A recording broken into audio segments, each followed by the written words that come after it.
All right, so the Colorado Avalanche drop one in overtime to the Winnipeg Jets. You kind of have to be a little bit happy that they at least got a point in this game because it did not start out pretty whatsoever. But they turned it around, tied the game, going to overtime, very short overtime. 30 seconds in, Winnipeg wins this thing, but the Avs get a point. And if that's not bad enough, we're going to be minus a captain for about 12 weeks. Another Locked On Avalanche podcast coming at you. Your Locked On Avalanche, your daily podcast on the Colorado Avalanche. Part of the Locked On Podcast Network, your team every day.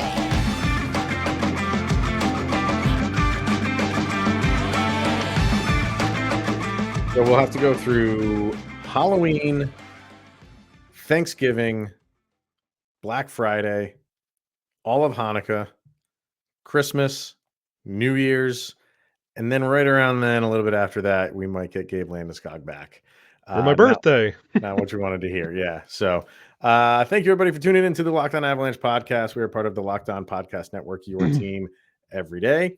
You can follow us on our social media outlets, LOPN_Avalanche on Twitter, Locked On Avalanche on Instagram. Questions, comments, concerns, opinions, LockedOnAvalanche@gmail.com. And you can follow us over on YouTube.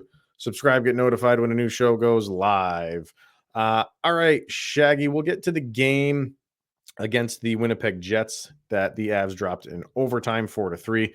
We'll get to that in a few minutes. But when your captain goes under the knife and is going to be out for 3 months, you got to lead with that. And that will lead into the game. And we can already see how bad they need him back. Because there's a lot going on with those depth lines for the Avalanche. But we'll start with Gabe Landeskog. We knew that he wasn't going to start the season on time, and clearly that's happening. But we never got any info on what the specific injury was and the specific timetable and when he could potentially return. We just got kind of like the generic, like he's going to be out. And then we got the concern comment. And then this, he had arthroscopic knee surgery. He will be sidelined 12 weeks. So we're looking at like the second week of January, if all goes well and he has no setbacks, obviously, for his return. We'll start there. Thoughts on that? What is going on with Gabe Landeskog? We saw him skate. We've seen him walk. He was in the Altitude Colorado Avalanche commercial doing VR in the hospital with the patients, doing the parade. I think he's tweaked something in practice or in training camp. And what it feels like, that period of time that he missed last season before, the garbage time at the end of the year, and he rejoined the team. I feel like what he went in for, they went in for one thing, and it turned out it needs to be this other thing. And the more he got in and conditioned, the more he's like, hey, I don't think this is it. I think it might be this. And I feel like Bednar gave him the thumbs up. Hey, you do what you have to do now because we're going to need you come trade deadline and later in the season. But go get what you need to get done now, and we'll figure it out. Until then, but I think he said that before the Winnipeg game. Yeah, I think that was more recent. I think they tried to wait it out and just see if it would heal with regular remedies and things like that. And then I think they went to see a doctor, and they were just like, you probably need to do this. This is probably not with the route that they wanted to go, because if they did, they would have done this weeks ago. They would have done it right after the season was over. So I think they were trying to wait it out, maybe if it healed the way they wanted it to heal, and that clearly was not happening. So the fact that they did, and they said, the surgery was done yesterday, or if you're listening to this on Thursday, it was done Tuesday. So I don't think it was like he tweaked anything. I think it was just they tried the simple route of just regular healing, whatever that might be for whatever the specific knee injury was. And then they just had to turn to this is going to suck.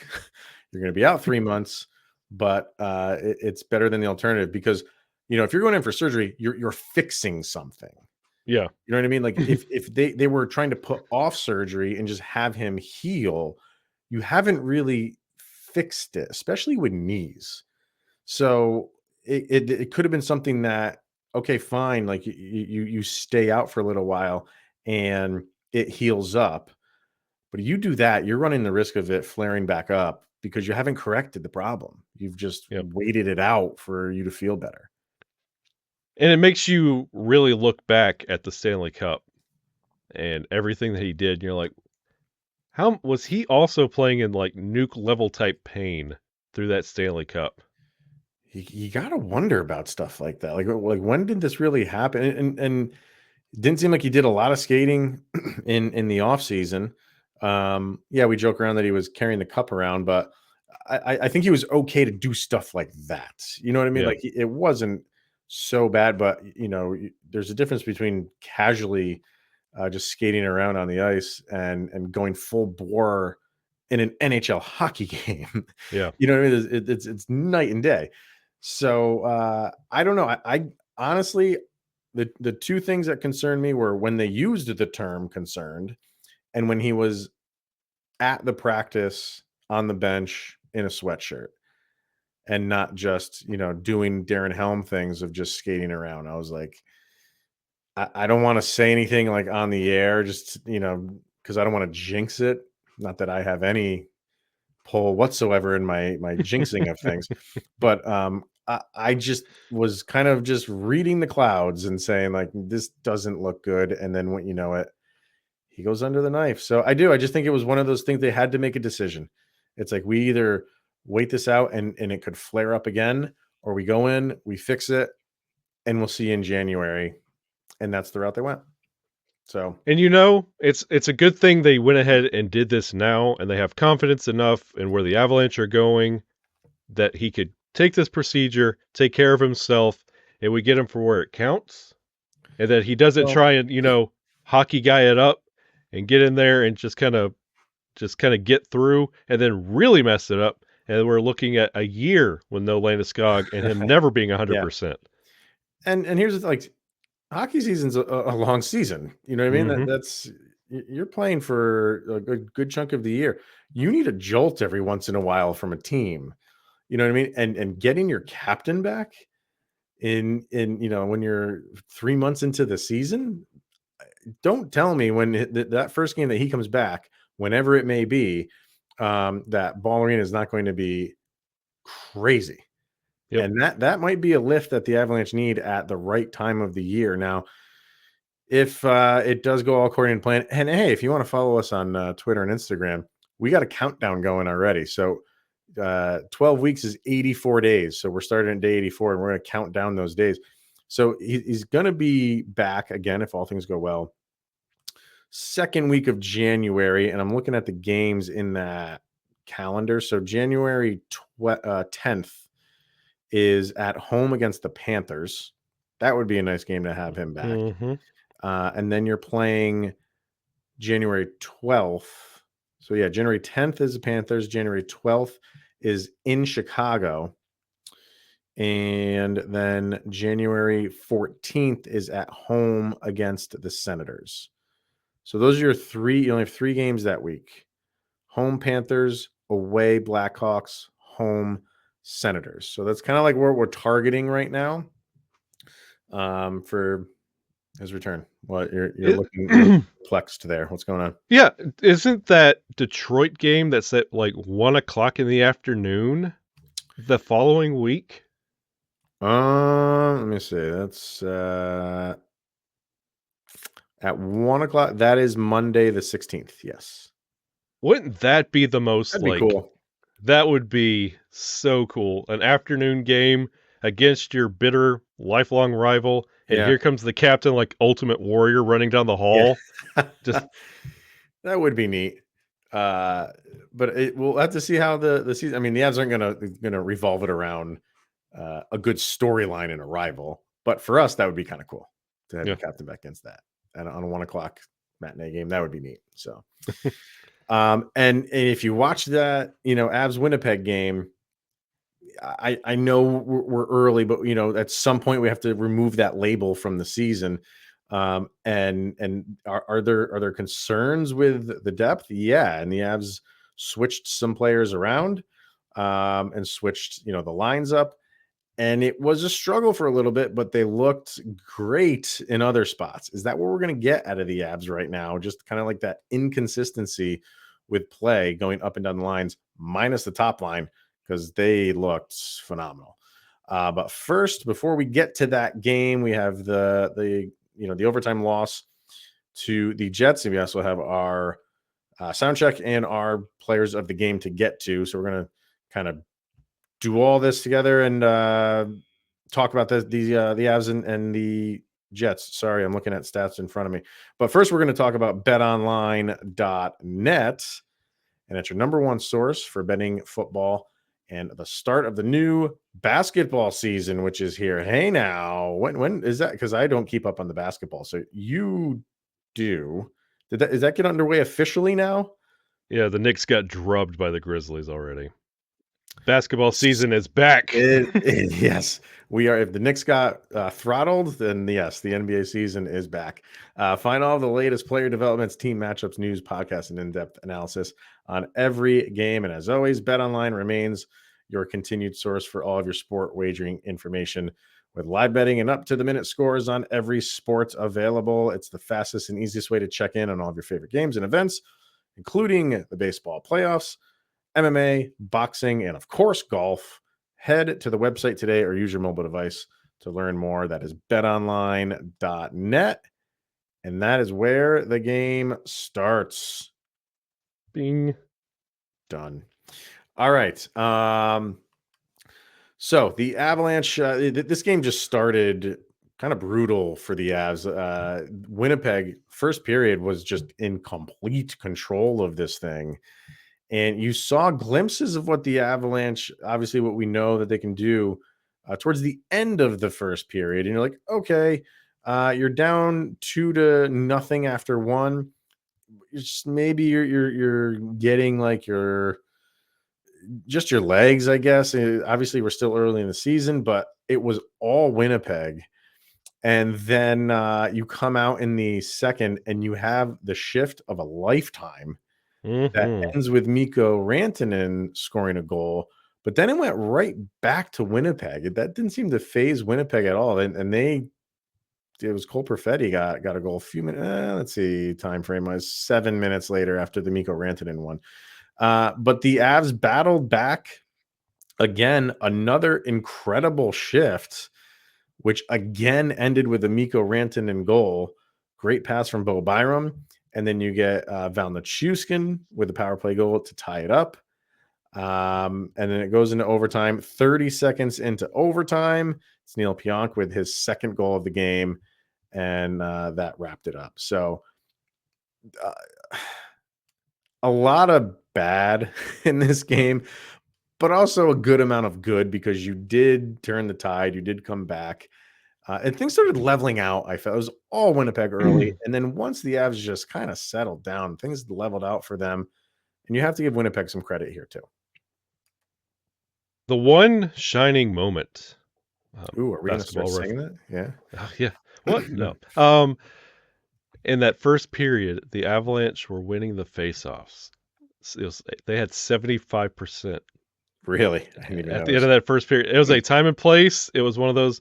We were in the Lockdown Avalanche Twitter space, and I said, everybody screenshot this and save it for the rest of your life. You'll never see this again. But honestly, coming out of the gate, that first period, it felt like the Avalanche did not game plan correctly for what Winnipeg was going to bring.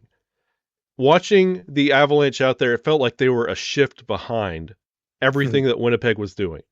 It was just the weirdest, it felt like that Calgary start.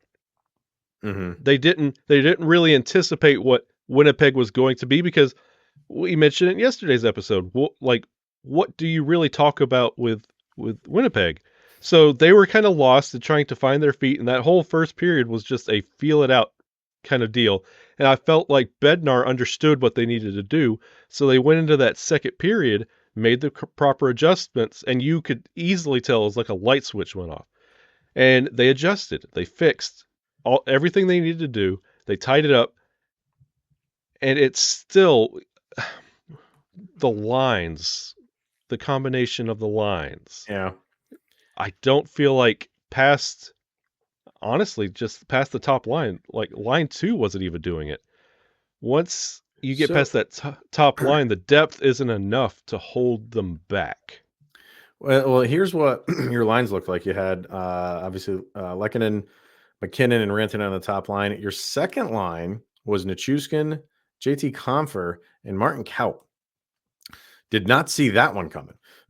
Your third line was Cogliano, Newhook, and Rodriguez. That line. They were better. Yeah, they were. I agree. Rodriguez still.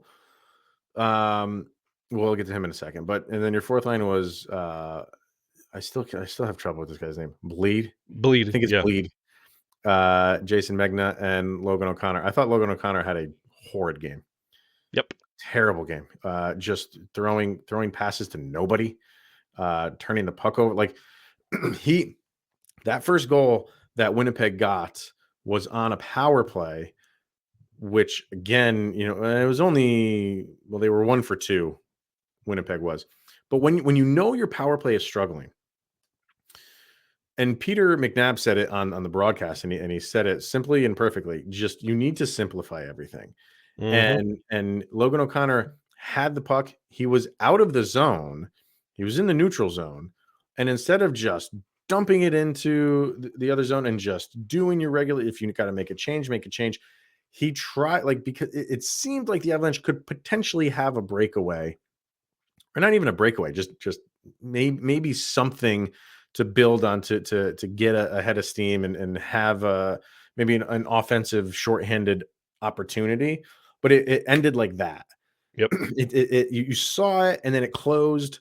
Okay, get rid of it. But he kept with the play, turned it over, and as soon as that happened, I'm like, you just got the feeling because his power play is struggling so much that Winnipeg's going to score, and they did. So that first one was on him because it was a bad power play or a bad turnover on a power play.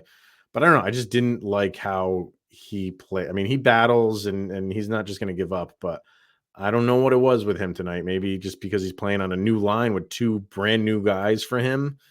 Well, Megna's not brand new for him. He's played with Megna a bunch of times. But as far as Bleed, that's, I don't know. There's some getting to know you phase there, but you still got to, you're making poor decisions is kind of what I'm saying about Logan O'Connor. Go ahead. And then we'll talk about the third line. You nailed something right there. And that's the difference in period 1 and period 2, the simplify things. If you watch that first period, they were trying so hard. They played so deep and they would get beat on those odd man rushes coming back the other way. They were trying to get pretty and get complicated and make something beautiful happen. And I feel like Bednar realized that. And then in the second period, all of those goals were just tic-tac passes, just set pieces, just a pass across the slot, across the crease, just beautifully set up plays. They simplified it and just got back to basics. And that's what turned the tide in the second period, was just, hey, we're playing way over their heads and over our heads in some situations, and it's coming back and biting us. Well, you got that shift in the early second. That was just, it was like they were on a power play, and Winnipeg was dog tired and just chasing. And a lot of times what happens, because it's, tough to score in hockey. A lot of times when you have those shifts where it just looks so good, sometimes you don't score in those. Okay. But you kind of use that as momentum to go forward. And for the Avalanche, they did score on it. Mm-hmm. So, I mean, holy God, to have that kind of shift and score on it, that's like double just lifting everybody in the arena up and your team up. And then you did it again. It was almost the same thing where you just had a shift of just complete dominance that ended in a goal. So like that really kind of turned everything around, and the Avs really just got back to what they do. And then you make Winnipeg play on their heels because you've scored a couple goals. They're not if you're not scoring at all and you got a goalie, on their end that's standing on his head, Winnipeg might start taking some liberties and be like, hey, this is our game. But when you scored, you force Winnipeg to play a different game, and that's the Avs just got back into the flow. It was a good back and forth game in the beginning. Yeah, everybody wants to jump on the Avalanche for how they were playing. I was seeing great defense by Winnipeg. I'm sorry, Yeah. like I give them more credit for really having a good game plan against the Avalanche than the Avalanche just playing poorly. They were playing poorly because Winnipeg was forcing them to play poorly. They weren't. It wasn't self-inflicted. So, but you get, you tie the game up. You go into overtime. You're at home. I thought this was just one that they were going to pull out, and it didn't happen. So it's so bittersweet because it's like it wasn't a perfect game by any stretch of the imagination for the Avs. And I hate using that comment like, well, at least you got one. But I think it applies here. I think it really does. Like the Avalanche had no business in the beginning being in this game. But this is a championship team. Like they're not going to lie down. They didn't lie down last year. They're not going to lie down this year. They will fight until the end, and that's exactly what they did to get a point. So it's where they're at. Yeah, and it's honestly, you got to put everything in perspective. Like this is a good test to learn from at a really good part of the season. Like you got a really good test against Calgary, a really good test against Minnesota, and this Winnipeg test. This is something you can focus on and adjust and go into this upcoming back-to-back and hopefully learn something from that. Now, I said we were going to talk about the third line, and I will. I thought they played well. Again, it was Cogliano, Newhook, and Rodriguez. Newhook just looked a little bit more comfortable. And I don't know if he's just trying to press himself too hard when he's on that second line. And we talked about this to kind of force himself to do well. And instead of putting him on a third line where not that, so much is expected of you, you're still expected to perform on that line. But maybe that's just where his wheelhouse is right now. It doesn't seem like the Avalanche are going to leave him there. You're going to get this. You're going to get this moving around of forwards until they find like the formula that works. And maybe it's just dropping him down for a game or two. But I think he's going to come right back up. I don't think Jared Bednar's going to make a comment of saying like we're going to give him an opportunity right up until the trade deadline, and then the fourth game of the season drop him to the third line and keep him there until that. Like it's not going to happen. They're moving things around. I thought he looked good. I thought he looked better. I thought Cogliano. He's Cogliano. You're always going to get a workhorse effort out of him. And I thought Rodriguez looked better, but he's kind of out on an island every once in a while, and he does his own thing. And when if he's bringing the puck into the offensive zone, and it's him on three defenders, he doesn't do that where he'll turn around and wait he'll just throw the puck on net. And it's like, I get if you're going to do that, if you time it right when your forwards who are coming on the ice are there to maybe collect a rebound, but he hasn't done that. He had a really bad angle on another shot coming up the right-hand side and still took the shot. That there was no way that you were going to make that shot. But the shot that he took was just so high and wide, instead of just throwing it on his body and maybe getting, I don't know, I watch him play and I'm just a little bit confused by how he plays. But and having said that, I felt like today was maybe one of his better games, but still. And Adrian Dater put this up that, Alex Newhook does not have a point yet, and neither does Evan Rodriguez. So you're 4 games into the season, neither one of those guys have a point. That's not really what you want from them. Don't worry about Newhook. It's coming, and when he breaks and gets some points, it's not going to stop. Erod, what you're talking about, you answered your question in your question. He came from a bad team, and he's picked up bad habits. I don't know. Pittsburgh's a good team. He's There- picked from his stints in Buffalo. I've seen this. Okay. I've watched some bad Okay. hockey, and I see how teams gain the offense on bad teams, and Mhm. how he gains the offense. He still hasn't gained that trust with the rest of the team yet, because this is he hasn't really been Yeah. with the full team for 4 games. Right. That's how you gain the zone. You take that shot, and everybody just kind of crashes because you don't know who's on your team on teams of that caliber.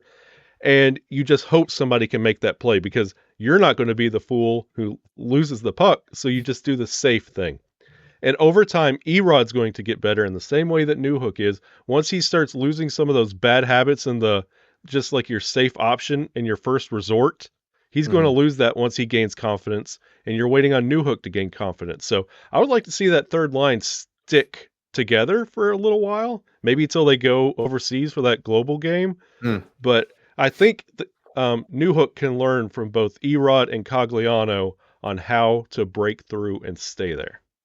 And I think Rodriguez will be fine.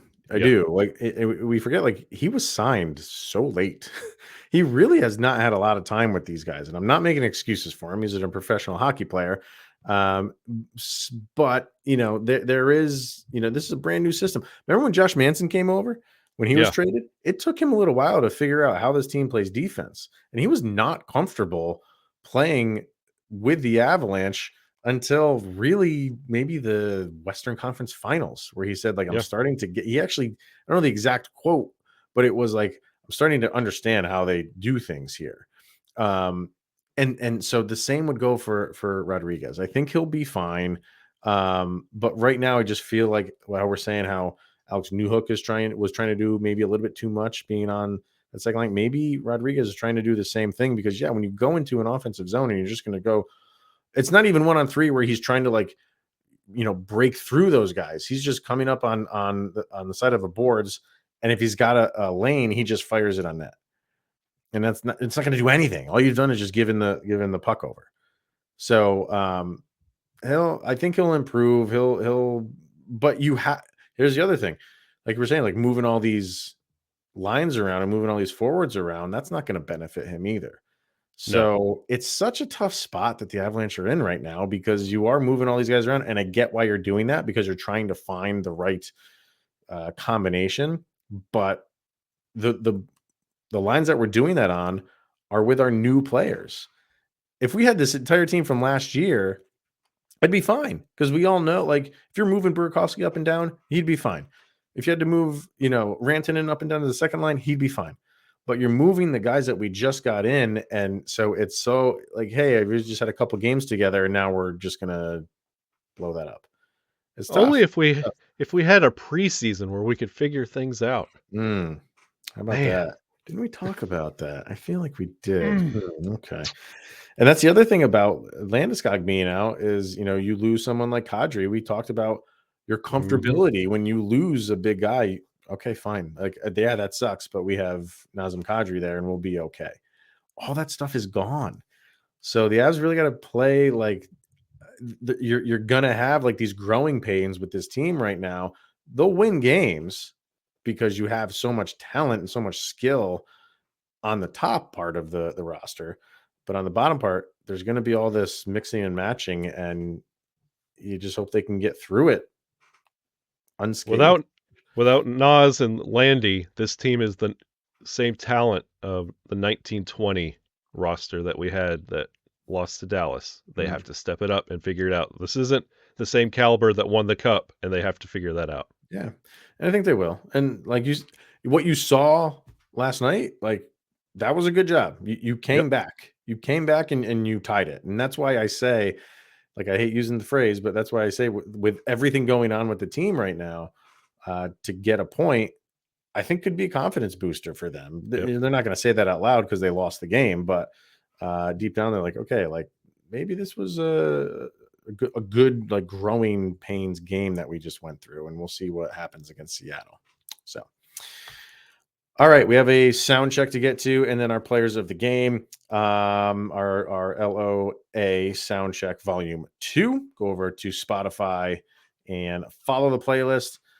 Kyle and I pick one song after every game, win or lose, which we feel best describes the action on the ice, and then we add them to the playlist. So go over there and follow it. And these two will be up there. I think as soon as we finish recording this, I'll put them up there. So when you're listening to this in the morning, they will be there for your listening pleasure. So what do you got following the loss? This is a geeky band. Okay. I think you picked up on yesterday's episode. We are both geeks, so it's kind of in the wheelhouse. They might be Giants. Oh my God, love them. Yes. If day for Winnipeg. Yeah, you didn't tell me what it was going to be. You left that to surprise. That's perfect. That is perfect. Once it hits the playlist, listen to it, you'll understand. Yeah, that's a good one. For me, I'm going with a song from Stone Sour, and everything that we just talked about the game and how fluky it was, how up and down, the mishmash of lines, how the Avs just started out just bad. There's no other word for it. And then came back and tied it, everything, all of that. Your head was spinning. So I went with Stone Sour's Influence of a Drowsy God because you just felt drunk watching that game. Yeah. It was just all over the place. So those are our two tracks for Winnipeg and Avs. As far as players of the game, who's your number 3 and number 2? I'm going to start with my number 2 because he's a name we know. Nichushkin at number 2. Okay. That train keeps rolling all night long. Well, we'll throw him out there and then we'll talk about players. Go ahead.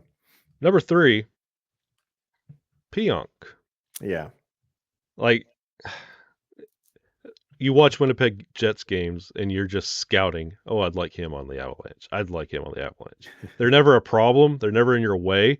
But you're always like, oh, I'd like Pionk is one of those. He's just incredible. Yeah, I was said in our preview episode yesterday that I like this defense. I think they're a very sound defense, and you saw it in the first. They do a really good job of pinching down and taking away time and space and getting shooting late. Like, they're just a sound defense. How many shots on goal? He has had a good amount. He had 33. That's the Avalanche are going to do that. They're going to make any defense look maybe a little bit pedestrian, but he's one of the better ones on that defense because he can do that. He can score too. So 2 goals for him. He's definitely my third player of the game, like for the same reasons. I put Bo Byram in the other guy, and I feel like I kind of have to do that again. I could put Nichushkin in there. He had another goal and another assist. And if Pionk didn't do what he did, I probably would have Nichushkin and then Byram. But Bo Byram is just he's playing fantastic hockey. What was his time on 23:44? And if Devon Taves, who got injured in this game, but did come back, so that we have to watch because it's always the day after when you get a good night's sleep. Things start to tighten up, whatever was wrong with him. We'll keep an eye on that. But Bo Byram's getting minutes because he deserves them. He had an assist on the day. 2 shots on goal, 4 hits. He's everything. He's coming into his own. He's everything that he's been cracked up to be. So he would be my second. And I think once again, we're agreeing on number 1 here. Easily. With Mikko Rantanen. Great game by Mikko. Great game. And it wasn't just I don't like picking these guys just based on like the stats. But when you have 2 goals and assist, that's a good game. But he was everywhere. He was noticeable. He had, how many shots on goal did he have? If I'm not mistaken, that brings Mikko up to 9 points in 4 games. I believe you're right on that. I can look it up quick, but that's 3 goals, 6 assists, giving him 9 points on this early campaign. He's been fantastic. You can't ask for more out of a player. All of them. All the Nichushkin's been incredible. Yeah. McKinnon's been incredible. And Rantanen, he's been fantastic. Are you right with the 9 points? Oh, they didn't update it yet. But no, so yeah, 9 because he had 6 after 3. So yeah, I think that's an easy one for even in a losing effort. You got to put him up there because he looked great. And you like seeing that stuff. Like, like last year, remember when like McKinnon was just slow to get going, and you're not getting that. Like, it's so nice to see your stars like really just start the season off on the right foot. You have to get everybody else to kind of like come up to that level. We're getting there. You get 12 guys to come up to a Nathan McKinnon level and you won't lose a game. Yeah. So trademark that. Mm-hmm. All right. So the Avs are off on Thursday and then Seattle, right? Yep. Yeah. So we'll see a couple familiar faces like we always do when the Kraken and the Avs meet up. That'll be it for today, everybody. Fire away in the comments section. I know there's probably gonna be some angry people in there, and that's okay. But you got a point. Okay. Oh, well. All right. We will be back tomorrow. We'll kind of talk about the Kraken and anything else that happens out of the Avalanche camp after the loss to Winnipeg. Until tomorrow, he is Mr. Shaggy Von Doom, Kyle Sullivan. I am Chris Maselli. This is the Locked On Avalanche podcast. We'll see you guys tomorrow.